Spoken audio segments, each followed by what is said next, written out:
What's up you guys? Jay here and you're watching JNB221, a channel that aims to entertain and educate others. Kaya kung bago ka sa channel na to, click mo na yung subscribe button, pati na rin yung notification para ma-notify ka moving forward sa aking mga daily uploads.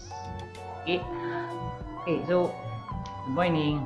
Napanood nyo yung last video about the tripod. Yan, nung aking biglaang vlog. Sabi ko doon, kaya ang purpose kaya ako bumili ng tripod is para gagawa ako ng aking sariling ring light. Yan. Which is ito yung ating gagawin ngayon for this video. Yan. Kasi ang mahal ng ring light. Since bago pa lang tayo sa channel na to, hindi pa natin afford yung mga ganun kamamahal ng mga items or magandang mga bagay sa pag-vlog natin. Pero as nag-YouTube, syempre kailangan nating i-improve din yung mga ways natin sa pag-vlog, di ba? Which is yung ating audio, yan, sa ating meron tayong external microphone, and then kung sa morning naman mag-shoot, okay naman kasi meron tayong natural daylight. Pero hindi siya okay kapag nag-film ako sa gabi kasi madilim yung area, tapos yung last part ng video, yung sa tripod, nakita nyo, masyadong madilim yung mukha ko. Kaya, yun talaga yung purpose kaya kailangan ko mag-ring light. Ayan. Kasi limited time yung pag-shoot ko. Tuwing off ko lang naman ako nag-shoot, tapos kailangan lagi may natural light. Paano kung sa gabi, kailangan ko mag-shoot ng mga bagong video? Since wala nga akong ilaw, paano na? Ang dilim na naman ng mga kuha natin. Kaya, so stay tuned ka lang dyan. Tuturo ko sa'yo yung mga kailangang material at kung paano gagawin yung ating DIY ring light. Okay? So stay tuned ka lang dyan. In 5, 4, 3, 2, 1. Try! Welcome back guys! So ngayon, start na natin gawin yung ating DIY ring light. Ano ba yung mga kakailangan natin materials? Di ba? Magic! Okay, so ito yung mga kailangan natin sa paggawa ng DIY light. First, kailangan natin ng tripod. Ito yung magsisilbing stand ng ating DIY ring light.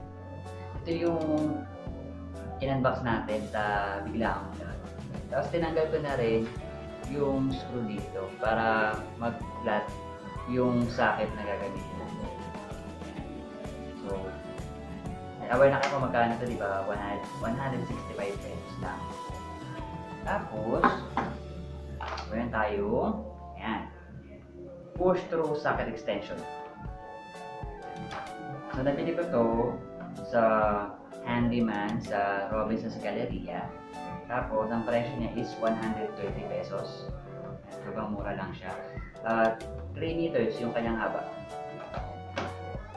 Optional kasi may nabibili na 6 meters. So, 200 pesos siya. Pero ako, para sa akin okay na to kasi plano kong bumili ng extension para 3 meters yun, tapos ito 3 meters din, so magiging 6 meters na siya para pa rin ang gagamitin ko pang charge ng power bank ko o ng cellphone ko kapag nalobat yung telepono ko. Tapos electrical tape, sa handyman din siya. 17 pesos lang siya. Yan, gunting. So, syempre, hindi ko ito binili. Hiniram ko lang ito sa anchor. Tapos, syempre yung ating LED light. Same din sa handyman din, firefly yung kanyang tata. So, ito is 285 lang. Kung ito total mo lahat ng mga items na to, hindi pa siya abot ng 1,000 pesos. Sabang mura lang siya. Dito, pwede ka nang gumawa ng sarili mong ring light. Okay? So, simulan na natin kung paano siya gagawin. So, taliman natin to. Iwan na natin muna yung tripod, extension socket, o socket extension, electrical tape, saka itong tape. So, tatayo natin siya. Ayan. Tapos gamit itong socket na ito, lalagyan natin siya dito. Sa areang to, lalagyan mo siya ng electrical fish. Make sure lang na hindi nalalagyan ng dito itong kulay puti at yung kulay pula. Kasi ito yung kanyang switch.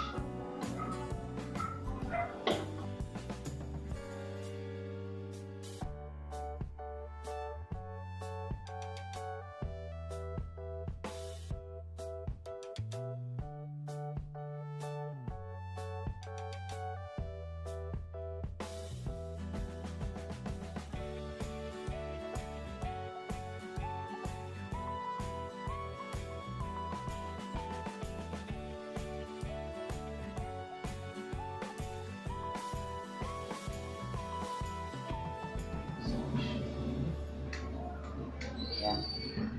Once you're done, ito na po.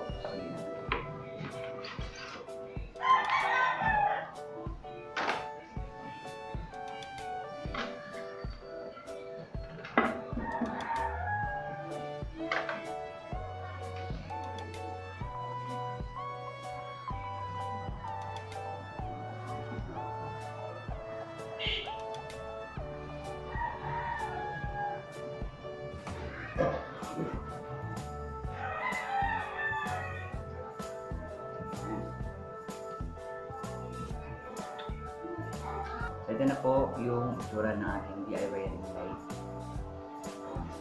Ngayon, test natin kung gaano siya kaliwanag. Ayan, so nakasasak naman siya. Nakaplug. Diba? O, diba? Ang liwanag na, guys. So, hindi mo siya masakit sa mata. Okay naman. So, ako konti ingat lang sa paggamit niya. So, there you have it. Ating DIY ring light. Very affordable. Less than 1,000 pesos lang. Mayroon ka ng magandang ilaw. Para sa mga nag-shoot or sa mga kumukuha ng videos. Yan. Ito yung suggestion ko na ring light na pwede yung gamitin. Yan.